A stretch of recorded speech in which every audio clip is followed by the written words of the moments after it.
Eu atrasei bastante pra conseguir gravar esse vídeo aqui, porque hoje, na segunda-feira, ele tá sendo na segunda-feira à noite, provavelmente, né? Eu provavelmente já tô gravando, editando e postando logo em seguida esse vídeo, porque eu teria gravado ele hoje à tarde, depois do almoço, mas a gente teve que gravar um episódio do Que Pode É Esse, até por isso o microfoninho está amarelo, de tarde, porque semana passada a gente não conseguiu gravar, não deu certo o conflito de agenda de ninguém, daí acabou jogando pra essa semana. A gente sempre grava uma semana antes do episódio também.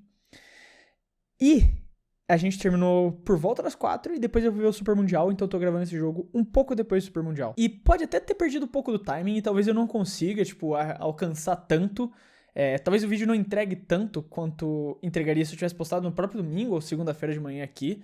Mas esse é um assunto que eu precisava comentar, cara. Eu precisava conversar com vocês sobre esse assunto.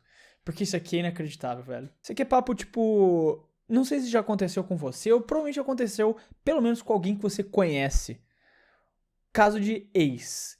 De ex que diz que superou, que terminaram numa boa, cada um foi. Não terminaram numa boa, né? Terminaram naquele conflitinho, naquele climinha meio quente, foi cada um pro seu canto e resolveram viver a vida.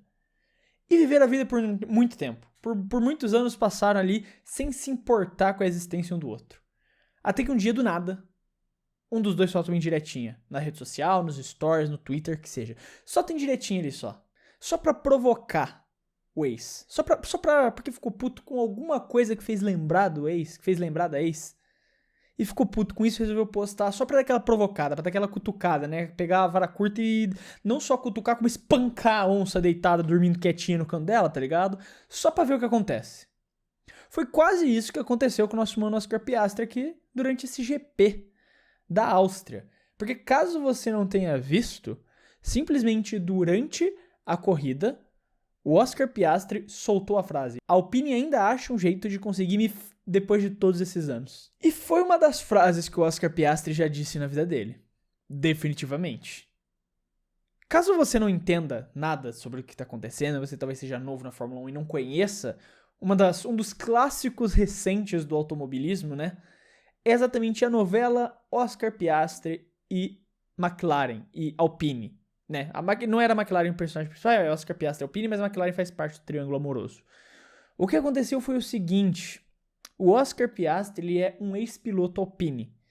Ele foi formado pela academia de base da Alpine. A Alpine investiu muito no australiano desde jovem para que ele se desenvolvesse, avançasse durante todas as etapas dele da Fórmula 3, as etapas dele da Fórmula 2. Ele recebia o apoio da Alpine, investimentos da Alpine para ele se manter na categoria. O Piastri é um cara que vem de uma família com dinheiro, mas não era necessariamente com essa quantidade de dinheiro.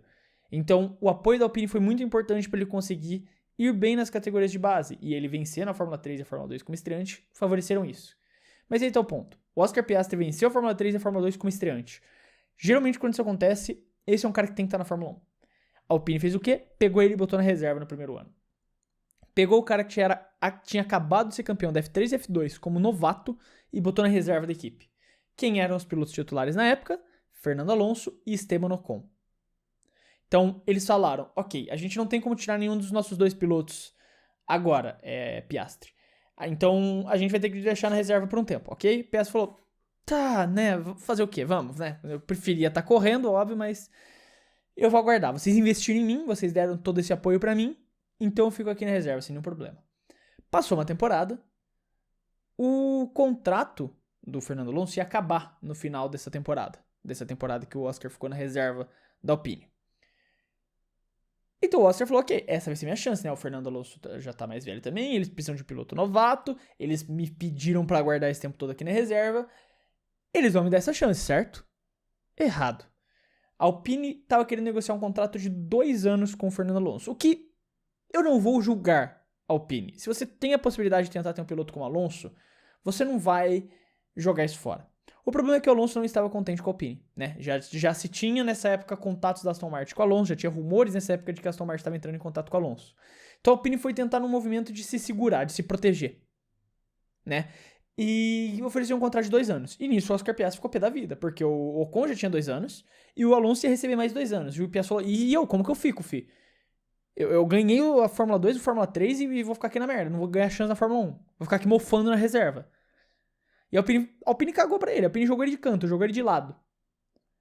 Então o Piastri foi o quê? E enquanto eles estavam por baixo dos panos aí tentando... Por baixo dos panos não. Enquanto eles estavam tentando fazer essa negociação com o Alonso, ele foi por baixo dos panos e fechou um contratinho com a McLaren. Aí, eventualmente, o Alonso não fechou esse contrato com a Alpine, foi pra Aston Martin, e a Alpine falou, ok, Piastri, pode subir aqui. Foi lá e fizeram anúncio no Twitter. Olha aqui, o Piastri é o nosso novo piloto. Anunciaram isso num momento que era madrugada na Austrália. Tanto que até demora pra ter uma resposta do Piastri, no qual ele faz aquele famoso tweet. Sem o meu consentimento, a Alpine foi lá e anunciou que eu vou pilotar pra eles. E não, isso não é verdade, eu não assinei nada. Eu não assinei um contrato com a Alpine. Isso gerou uma batalha legal gigantesca. Porque ainda nesse momento ninguém sabia sobre a McLaren. Já tinha alguns rumores circulando, mas não era público nem nada. Depois disso saiu o anúncio público de que o Piastri teria fechado um contrato com a McLaren. O problema é, a Alpine foi então atrás disso tudo. A Alpine foi processar basicamente o Piastri e a McLaren, falando de que eles tinham ido contra o acordo deles, que eles tinham prioridade e tal. Só que daí no final das contas, depois de um bom tempo nessa batalha legal, a FIA se envolveu, um monte de gente se envolveu, o Conselho Automobilismo Mundial se envolveu, um monte de gente se envolveu nisso para resolver esse problema. E no final, eles descobriram que no contrato do Piastri tinha essa cláusula de que se a Alpine não registrasse ele até tal dia específico, ele tinha que ser, ele estava livre no mercado e podia fechar com o que eles quisessem. O grande problema foi, ele não assinou o contrato antes desse dia específico, mas a Alpine anunciou ele antes desse dia específico. Tipo, se eles não anunciassem até, é que eu não lembro as datas, mas se não anunciassem até o dia 30, por exemplo, se não assinasse o contrato até o dia 30, o Piastri estava livre para ir para outras equipes. Então o que eles fizeram, anunciaram ele antes do dia 30, lembrando que não é a data exata, é só porque eu não lembro as datas certinho. Como anunciaram ele antes do dia 30, eles acreditavam que ok, fizemos a nossa parte. Só que não, ele precisava ter o contrato assinado antes do dia 30. E ele não teve. Ele esperou dar a data limite, não assinou, e foi pra McLaren, que ia dar essa oportunidade pra ele ser piloto titular, que acreditou nele. E foi um puta fafato, vários problemas, porque a Alpine também teve que ir de última hora correndo atrás de alguém. Foi um baita de um rolê isso daí, um rolê gigantesco. E talvez o Piastri nunca lá no fundo tenha de fato superado. Não que ele não superou, ele superou, obviamente. Ele tá numa equipe aí disputando o campeonato mundial, liderando o campeonato mundial na McLaren. Se tem uma coisa que ele não tá, é arrependido de ter trocado a Alpine. Agora, toda a dor, todo o processo, toda a burocracia que a Alpine causou nele nunca saiu lá do fundo da cabeça dele. Né? Dá pra ver exatamente por esse rádio. A Alpine ainda acha um jeito de conseguir me ferrar depois de todos esses anos. Isso é bizarro, porque o Piastri não é esse tipo de cara que demonstra emoção. Inclusive tem uma história que a mãe dele conta, num podcast que ela participou, basicamente falando, tipo, eu também achava que meu filho era incapaz de sentir emoção. Eu só descobri que ele sentia emoção porque um dia andando de bicicleta, ela tipo, foi andar de bike com ele lá, ele tava em casa, foi andar de bicicleta, e daí ela acabou tropeçando, caindo, né? E enquanto isso tava acontecendo, ele tava, tipo, pra assinar os contratos ainda com uma equipe de Fórmula 2 ou Fórmula 3, eu não lembro exatamente qual. E por conta disso, ele tinha que fazer aquele exame de mapa. Que você fica, eu não sei se você já fez exame de mapa, que você fica, tipo, durante o dia todo com vários negocinhos aqui, um negócio no pulso. Aí do nada pita, você tem que parar tudo que tá fazendo e ficar parado, o negócio vai pedir sua pressão. E daí para. E daí você pode voltar a ver sua vida. Ele tava com todos esses equipamentozinhos ali, foi andar de bike com a mãe caiu de bicicleta. Levou ela pro hospital pra ver os ferimentos e tal. E beleza, passou o tempo aí, tudo certo. Aí depois de um tempo, eles receberam os resultados do exame, né, de mapa do Piastri. E o médico, a mãe dele acompanhou ele, né, porque existe essa necessidade de, mesmo você sendo adulto, você quer que sua mãe te acompanhe nas consultas médicas. Ele foi ver o resultado das consultas médicas dele, com a mãe dele. E o médico falou, cara, nesse dia aqui você teve uma elevação de batimento cardíaco bizarro, o que aconteceu? Aí a mãe dele lembrou, pô, foi no dia que eu caí de bicicleta. Aí que ela falou, pô, ok, meu filho tem sentimentos, ele só não sabe expressar. A não ser que seja com a Alpine, porque a Alpine traumatizou o Piastri, cara. A Alpine foi capaz de tirar dessa casca de plenitude do Piastri uma raiva, fez ele expor isso, porque o Piastri não é desse tipo de cara. O Piastri não vai e expõe a raiva que ele tá sentindo, tá ligado? Ele não faz isso. Mas aqui a Alpine encheu tanto o saco dele que ele fez isso. No caso, eu nem expliquei o que aconteceu na corrida, né? Mas basicamente o Franco Colapinto tá disputando posição com o Tsunoda, o Piastri tá dando volta nele, então o Franco Colapinto vai lá e joga ele pra fora da pista, basicamente. Né? E ele vai pra grama, ele quase bate no muro, mas ele consegue voltar. E depois ele vai dar a volta no Piastri, e o Piastri não, ele vai dar a volta no Gasly, e o Gasly também atrapalha ele. E aí, nesse momento que ele solta o rádio, quando o Gasly atrapalha ele.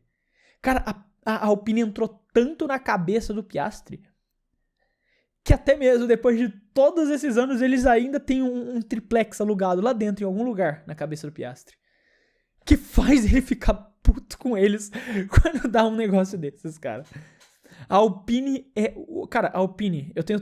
Vai ter um vídeo nessa semana ainda falando que eu não odeio mais tanto... Que eu não odeio mais tanto a Alpine. Porque eu fiz um vídeo recentemente falando o porquê eu odeio a Alpine. Mas eu não odeio mais tanto e vai ter um vídeo explicando. Mas é isso, a Alpine é a única equipe do grid capaz de trazer esses sentimentos borbulhantes nas pessoas. O Piastri, eu entendo o Piastri porque eu também não consigo, velho. Por outros motivos completamente. A Alpine nunca me ferrou judicialmente, longe disso.